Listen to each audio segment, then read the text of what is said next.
Hi hello friends, வணக்கம். Welcome to RKRD family. புளியை பார்த்து பூனை சூடு போட்டுக்குச்சா அப்படின்னு ஒரு பழமொழி சொல்லுவாங்க. அது மாதிரி இருக்குல்ல, அண்ணா அறிவாலயத்தில் எப்படி ரீல்ஸ் போடுவது, அதை எப்படி பதிவிடுவது, எந்த மாதிரி கண்டென்ட்கள் எடுத்து போட்டால் நல்ல வியூவர்ஸ் போகும் அப்படின்னு சொல்லி ஆராய்ச்சி பண்ணிக்கிட்டு இருக்காங்களாம். ஏன்னா நடந்து முடிந்த சட்டமன்ற தேர்தல் தோல்வியானதுக்கு காரணமே இன்ஸ்டா தானா. ஏன்னா அதில் ரீல்ஸ் போட்டு தான் டிவிக்கே ஜெயிச்சதா அப்படின்னு சொல்லிட்டு புளியை பார்த்து பூனை சூடு போட்டுக்கிட்டு இருக்குது. அப்படி பார்த்து செய்யலை, ஓகேவா? போர்ச்சரி, திட்டுத்தனம், எல்லாம் மொல்ல மாதிரித்தனம் பண்ணிக்கிட்டே இருந்தீங்க. பச்சை பிள்ளையை கூட கெடுக்கிறவனை வெட்டிங்க. அனைத்து பாலியலும் நடந்தது. அதனால தான் அவங்கள தூக்கி ஓரங்கட்டி வச்சது மக்கள்கள். அதை முதல்ல புரிஞ்சுக்கிறாம இன்ஸ்டாவில் அதிக ஃபாலோவர்ஸ் வச்சுருக்கவங்களுக்கு டிஎம்கேல பதவிகள் வழங்கப்படுமா. அதுதான் சொல்லலை, புளியை பார்த்து பூனை சூடு போட்டுக்கிட்டு இருக்கு. இது எதுக்குங்க நம்மளுக்கு? வாங்க நம்ம டிவிக்கேக்கு போகலாம். ஆமாங்க, இன்னைக்கு சட்டசபையெல்லாம் அதிர்ந்துக்கிட்டு இருக்கு. இவங்க பேசுகிறதாகட்டும், ஒரு பேச்சு பேசுனாலும் நம்மால் நறுக்கு பேச்சாக இருக்குது. இன்றைக்கி அலற விட்டார் பாருங்க சட்டசபையில். நிதித்துறை அமைச்சர் ஒரு வாரத்துக்கு முன்னாடி பேசும்போது என் டேபிளில் ஒரு 3 ஃபைல் இருக்குதுன்னு சொன்னாங்க. அது அவர் பொய் சொல்ல உண்மைதாங்க. 3 ஃபைல் இருக்குது, ஆதாரத்தோடு இருக்குது 3 ஃபைல். அதை என்னையே எடுக்க வச்சிடாதீங்க. எனக்கு பேச தெரியாமல் இல்லைங்க, நானும் பேசுவேன். இடைத்தேர்தலையாவது ஏதாவது வரும் அப்படிங்கிறதுக்காக தான் நான் பேசாமல் இருக்கேன்னு சொல்லிட்டு கேட்டார் வருங்க ஒரு கேள்வி. நாக்க பிடுங்கிட்டு சாகலாம்.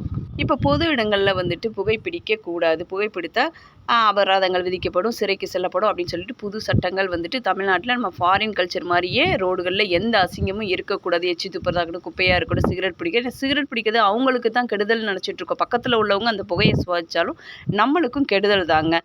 அடுத்து என்ன பண்ணியிருக்காங்கன்னா, எல்லோருமே அந்த ஒரு வாரத்துக்கு முன்னாடி ஒருத்தர், அது எந்த தொகுதி எம்எல்ஏன்னு சொல்லி தெரியலை, வயதானவர் தான் அவர் பேசினார். இந்த மாதிரி என்னுடைய சேவையை தொடர்றதுக்கே நான் 40 கிலோமீட்டர் போகணும் அக்கம் பக்கத்தில் உள்ள கிராமங்களுக்கு. எனக்கு துணைக்கு ஒரு ஆளும் ஒரு செயலாளர் வச்சு நியமித்து நானே காசு கொடுக்குறேன். எனக்கு ஒரு கார் இருந்தால் நல்லாயிருக்கும். ஒரு சில எம்எல்ஏக்கள் நான் ட்ரெயினில் தான் வரேன், ஆட்டோவில் தான். இன்னைக்கு கூட ஒரு எம்எல்ஏ பேசியிருப்பாரு, நான் ஆட்டோவில் இறங்கி என் ஐடி கார்டை காமிச்சாதான் எம்எல்ஏங்கிறதே நம்புகிறாங்க அப்படிங்கிறது மாதிரிலாம் சொல்லியிருந்தாங்க. அதுக்கு இது ஒன்று டிஎம்கே ஆட்சி இல்லையே, டிவிக்கே ஆட்சிங்க. நம்மால் வச்சாரு பாருங்க ஒரு அறிவிப்பை.